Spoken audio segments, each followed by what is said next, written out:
pada sidang hari ini akan dilakukan secara tertutup dan dilakukan untuk menentukan status keanggotaan dari AKBP Didik Putra Kencoro dalam institusi Polri, di mana terkait dengan penetapannya sebagai tersangka atas dugaan kasus peredaran dan juga penyalahgunaan narkoba di lingkup Polda NTB, di mana dalam sidang nanti Yan dan juga saudara ini akan menentukan apakah kemudian AKBP Didik Putra Kencoro ini akan diberikan sanksi maksimal berupa pemberhentian tidak dengan hormat atau PPDH atau mutasi ataupun sanksi lainnya terkait dengan penetapannya sebagai tersangka.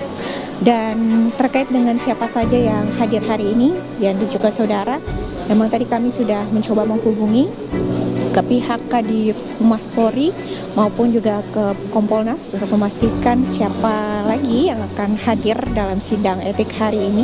Memang belum ada informasi resmi dari mereka terkait siapa saja yang akan hadir, baik sebagai saksi dalam kasus penentuan status keanggotaan dari AKBP Didik Putra Kencoro pada sidang etik hari ini.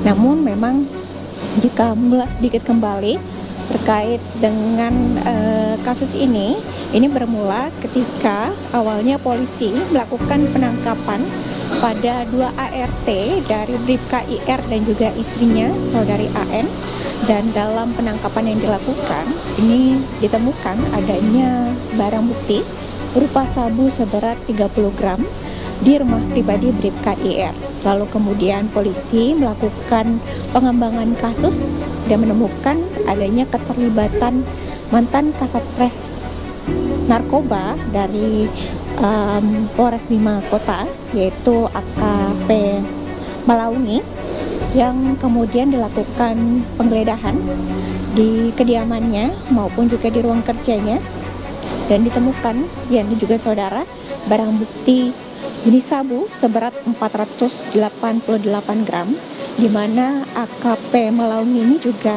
ternyata dari hasil tes urin terbukti mengonsumsi ataupun positif amfetamin dan juga metamfetamin. Dan dari penyelidikan yang berlangsung yang juga saudara ini kemudian terungkap pula adanya dugaan keterlibatan dari AKBP Didik, di mana kemudian dilakukan juga penggeledahan di kediaman AKBP Didik.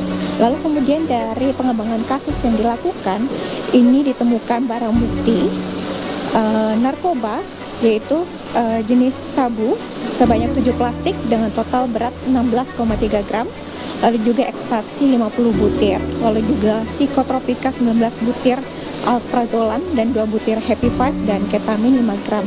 Dan dari penemuan inilah kemudian ditetapkan juga status tersangka atas dugaan penyalahgunaan narkoba.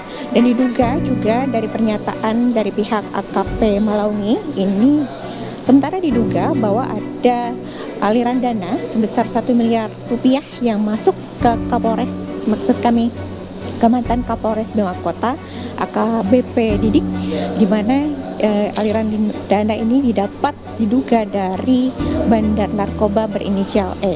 Dan yang perlu disoroti juga ini terjadi ketika kurang lebih baru menjabat 1 bulan. Adapun ancaman pidana penjara seumur hidup atau pidana penjara paling lama 20 tahun dan atau pidana denda paling banyak kategori 6 senilai maksimal 2 miliar rupiah. Untuk AKBP DPK saat ini akan menjalankan proses kode etik, dijadwalkan di hari Kamis akan melaksanakan sidang kode etik.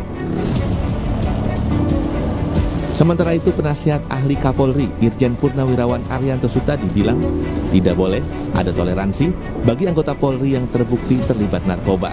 Kata Arianto, siapapun yang terlibat harus langsung diberhentikan pada hari yang sama sebagai bentuk ketegasan institusi dalam menjaga integritas. Ini mestinya ya, ini sudah jelas, sudah kita wanti-wanti saja, mereka mesti tidak kapok kan gitu kan. Nah, hanya saran saya nomor 1, orang-orang yang terlibat kayak gitu tuh nggak usah proses lama-lama, langsung pecat dari itu juga, diumumkan di depan publik, dilepas bajunya, dan kemudian pidananya dikejar, kemudian disita semua, dan kemudian jaringannya juga diungkap itu yang nyogok itu mudah itu Pak, kalau tangkap jaringan yang nyogok itu. Namanya narkoba itu ya, itu bisa berlangsung apabila diizinkan oleh polisi atau aparat, itu sudah dalil.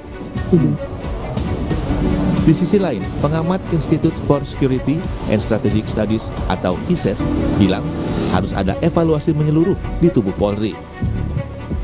Karena kalau kita melihat kasus ini terbongkar dari pengakuan Kasat Narkoba, merasa ditekan dan yang lain-lainnya, ini sudah harus dibentuk semacam whistleblower system ya, bagi internal untuk mengadu dan untuk melindungi mereka.